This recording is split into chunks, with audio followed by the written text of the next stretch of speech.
Topic here is abortion. We're starting the day one.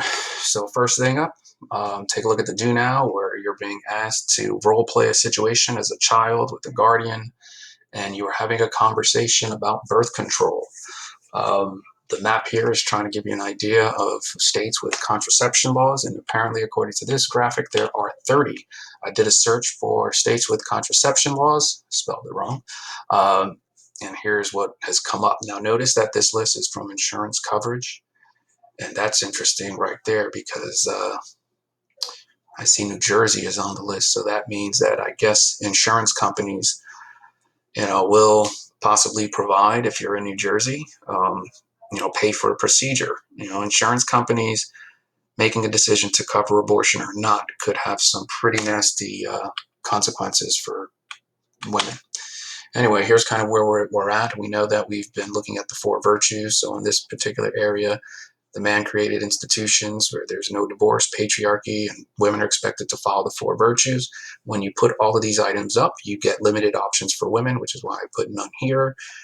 We looked at the men's rights movement. Elliot Rogers, one of the heroes of the incel movement, which I'm not trying to make a hero. I'm just trying to get you here to think about how some of these ideas still are with us today. And Elliot Rogers seems to be somebody buying into that, as well as people from the men's rights movement, which we also addressed. And a lot of this really goes back to the sexual revolution. So I did a search here for the sexual revolution, and you see legal, safe abortion, right here.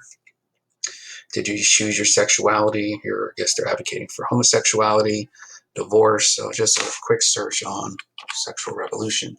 Here are some of the other civil rights issues that are impacting women. Some of these you may be familiar with: the Purity Campaign, the NWSA, sexual revolution, again, which is kind of where we're headed. But you can't understand sexual revolution without having an understanding about abortion, because that definitely is key. So if we were in class, we would be watching maybe this episode of Roseanne, this particular scene here. The daughter is asking her parents for birth control. She, I believe, is a high school senior. So, maybe take a second, put yourself in the position of a parent, and your daughter comes home and she's asking you about birth control. What do you do in that situation? What do you do in the situation here where, somebody's pregnant, and what rights does the male have? Maybe the male is going to ask her to get the abortion. What options does he have at that particular moment? So in this scenario here, it's just trying to get you to ask her, or, ask him to pay for the abortion. And so that would be a conversation there, which kind of goes back to some of the issues from the 20s, which is why Margaret Sanger created the organization of Planned Parenthood. So here I did a search for Planned Parenthood. Keep in mind, prior to sexual revolution, there's no sex education. And Planned Parenthood has always been on the government's radar with regard to trying to control, reproduction. So here I just went to their site, and I've identified in their drop menu some of the issues that they address. Keep in mind, prior to the sexual revolution, there is no conversation about sex. So you need to think about, what would be appropriate, what should education, what should society be doing with regard to these issues.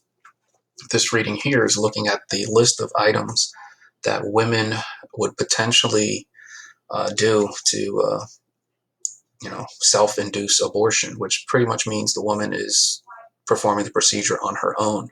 So everything that is circled here, giving you certain things that women would be doing. And here it talks about using knitting needles and hooks and hairpins.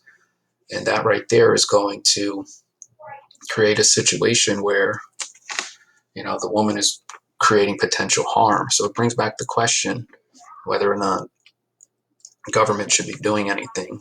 It's illegal, but people are still trying. And I think that's the point. Here I just took this article about Roe v. Wade. And some of the items that I circled here: abortion, what was forbidden by Texas law.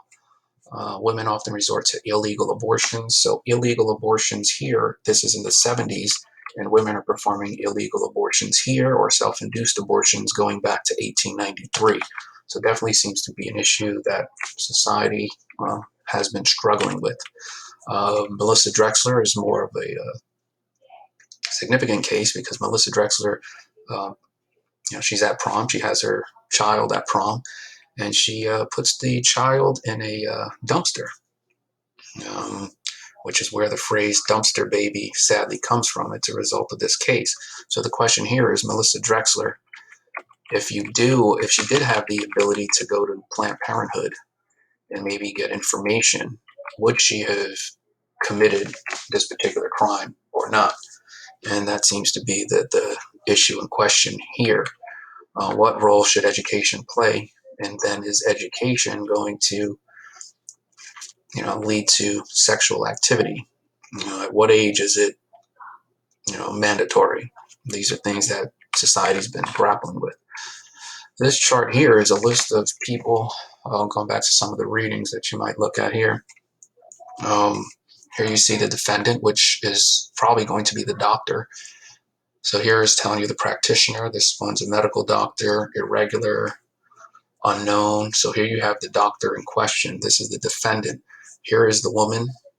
So I'm assuming here that the woman received an abortion. This was the person performing. This was the doctor type.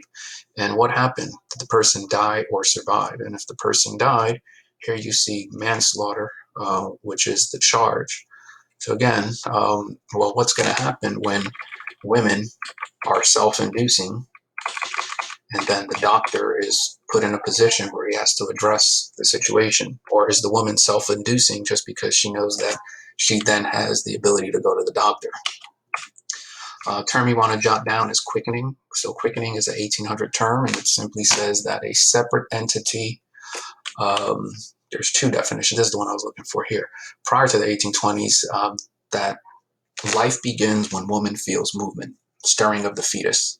That's prior to 1820. 1820 is a significant year because after 1820, quickening is changed. A separate entity is alive prior to the stirring of the fetus, which somehow takes power out of the woman, that there is a life within her prior to she feels movement. So think about what a woman would be able to do here. If she feels a stirring of the fetus, what could she do to still get the procedure performed? I'll leave that for you to kind of figure out. So that's it. Why have abortion illegal and why have it legal? Think about the T-chart, and that's it.